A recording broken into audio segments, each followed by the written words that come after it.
1979ஆம் ஆண்டு ஈரோட்டில் இருக்கின்ற தந்தை பெரியார் சிலைக்கடியில் மதுரையிலே ஒரு பிற்படுத்தப்பட்ட சமூகத்தில் பிறந்த நான் தருமபுரியில் பட்டியல் சமூகத்தில் பிறந்த தோழர் ஊமை ஜெயராமன் அவர்களை அங்கிருந்த பெரியார் சிலைக்கு அடியில் திருமணம் செய்து கொண்டேன். அப்பொழுது எங்களுக்கு எந்த நிலையிலும் ஒரு வரவேற்பே இல்லை. கிட்டத்தட்ட ஒரு ஆண்டுகளுக்கு பிறகு ஒரு மேடையில் எங்களை முதலாக பாராட்டிய தலைவர் தமிழர் தலைவர் ஐயா அவர்கள் என்ற அந்த நிலையில் நான் இந்த இயக்கத்தில் இணைந்தேன். அதே போல இங்க இருக்கின்ற கவிஞரையா குடும்பமும் எங்களை தங்களின் குடும்பமாக எங்களை வாரி அணைத்து கொண்டது.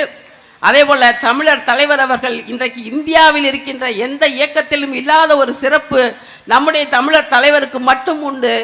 எந்த இயக்கத்திலும் இல்லாத அந்த சிறப்பு என்னவென்றால் இந்த ஒரு இயக்கம்தான் ஜாதி பார்க்காத இயக்கம்.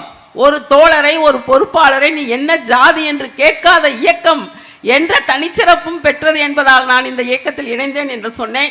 இங்கே இருக்கின்ற 54 தோழர்களுக்கு மட்டுமல்ல, இந்த இயக்கத்தில் உயிர் நீத்த சுயமரியாதை சுடரொலிகள் ஆகிய எங்களுடைய கொள்கை வீராங்கனைகள், எங்களுடைய முன்னோடிகள், எங்களுடைய முன்னத்து ஏர்கள், மதுரை அன்னத்தாயம்மாள் தேவசகாயம், அம்மா ராஜலட்சுமி மணியம், அம்மா திருமகள் இறையன், அம்மா ஏபிஜே மனோரஞ்சிதம், அம்மா பார்வதி கணேசன், நினைவில் வாழும் எங்களுடைய மரியாதைக்குரிய பொருளாளர் அம்மா பிரணிதல் செல்வி, அம்மா ருக்மணி சின்னத்தம்பி அவர்கள், அதே போல இந்த இந்திய எதிர்ப்பு போராட்டத்தில் தன்னுடைய பங்கை அளித்த மகளிர் வீராங்கனைகள் அன்னை தர்மாம்பாள், அன்னை மூவோல் ராமாமிர்தம் அம்மையார், அங்கையர்கண்ணி அம்மையார், மஞ்சுளாபாய் அம்மையார் உள்ளிட்ட அத்தனையே அந்த தோழர்களுக்கும் தந்தை பெரியாருக்கு பின் ஒரு பெண்ணிடம் தலைமை பொறுப்பை ஒப்படைத்தால் அது எவ்வாறு சிறந்து விளங்கும் என்ற ஒரு வரலாற்றை படைத்த அன்னை மணியம்மையார் அவர்களுக்கும், அன்னை நாகம்மையார் அவர்களுக்கும், அன்னை கண்ணம்மையார் அவர்களுக்கும் இந்த வரலாறும் இந்த நூலும் அர்ப்பணிக்கிறோம் என்று தெரிவித்து